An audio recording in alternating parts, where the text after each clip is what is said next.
So Coach T, take it Can away. I videotape this or not? Yeah, you can. Okay. Well, man, I appreciate y'all let me be a part of this, man. But man, my story starts, man, when I was in Arkansas. I grew up in Arkansas, and my daddy was a alcoholic. He was a drug addict. When he gets high, he'll beat my mom until she passed out. You right?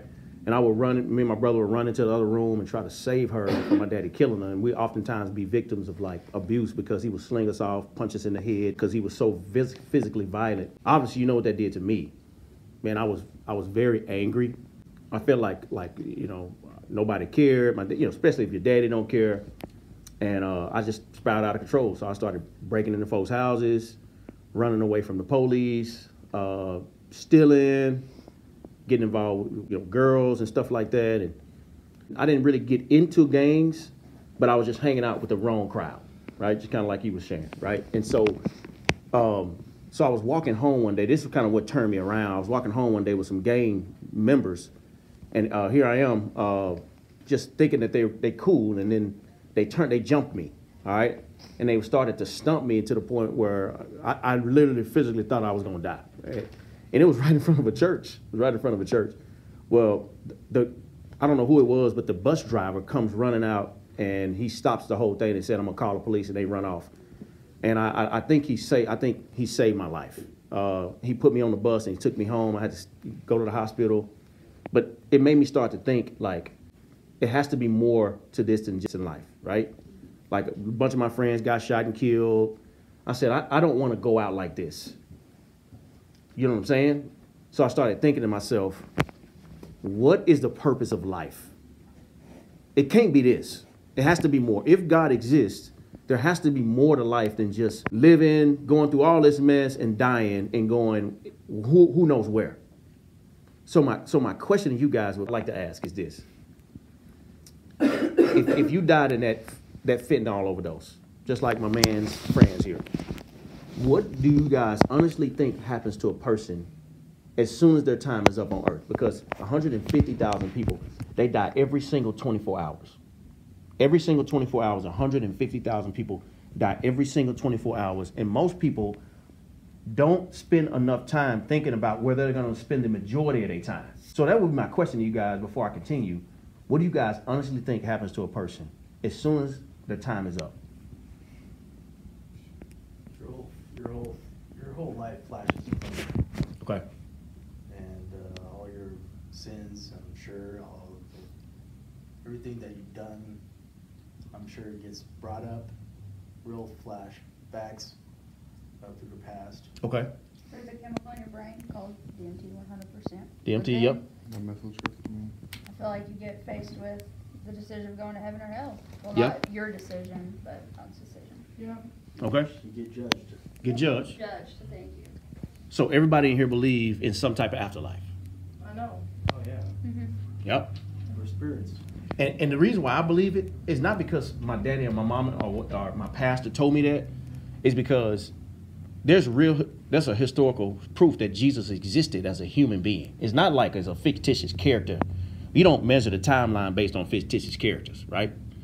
He was a real dude. Like most secular historians will tell you that Jesus Christ was a real person. Like me and you, he had to go to the bathroom, he sweated. Now here's what people get off. They say, man, he wasn't really God. He was just a really good dude. You see what I'm saying?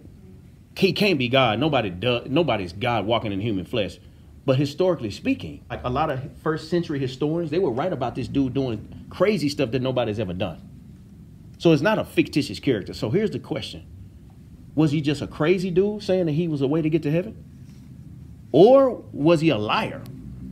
Because if he's a liar, he's the biggest deceiver that ever lived, right? Or he was really who he said he was. So he was either a liar, a lunatic, or he was really Lord. I feel like he was really Lord. I mean, I watched some videos on YouTube where like they went to where the sulfur like rained down. Yeah. And they actually found proof of it. Right. And I mean, if that doesn't prove it, I don't know what does. Man, it's so much historical proof. There's so many things. It's not. It's also you got proof in your conscience, because even when I was doing all those crazy things, I knew I was wrong. You didn't have to tell me I was wrong. You didn't need the Bible to tell me I was wrong. You felt it. You felt it in your conscience. Am I right or wrong? Right. So what I used to try to do to kind of knock off the pain or get away from the pain is you'll run towards 4 things. I promise you, all of you guys have done the same things I've done probably. You'll run towards 4 things to try to quiet your conscience because you know you feel broken. You'll run towards relationships. You'll get involved in like a sexual relationship or try to fit in with your group, right? But you know at some point that broken people can't fix broken people, right? Eventually they'll either turn on you, and at best they will even die at some point. That's how you try to quiet their conscience. The other thing you'll try to do is you'll try to quiet your conscience by running towards riches, pursuing like success and trying to attain some type of financial security. But man, look, you never have enough. It just never seems to be enough. And you still feel what? Broken. Look at the lottery curse. 70% of lotto winners end up dead within 3 to 5 years. Or in prison or worse off than they started. 70%. So you say it again? For real? Yes, go look it up. 70 to 75%. Damn, that's crazy. So when you're pursuing money because you think if I just get this certain amount of income, that's eventually, as a matter of fact, whatever you're doing at this rate will kill you faster because you got money to do it. That's why they die earlier.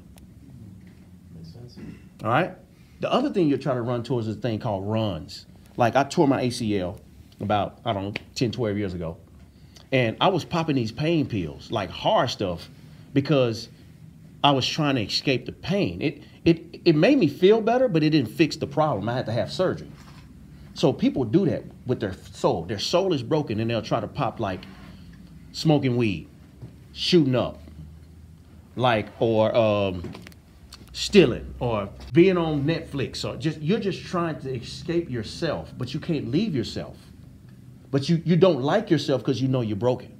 And you have to do something to get away from yourself. So since you can't escape yourself, you'll smoke yourself, drink, drugs, party, all that stuff to try to escape yourself because you know you're broken.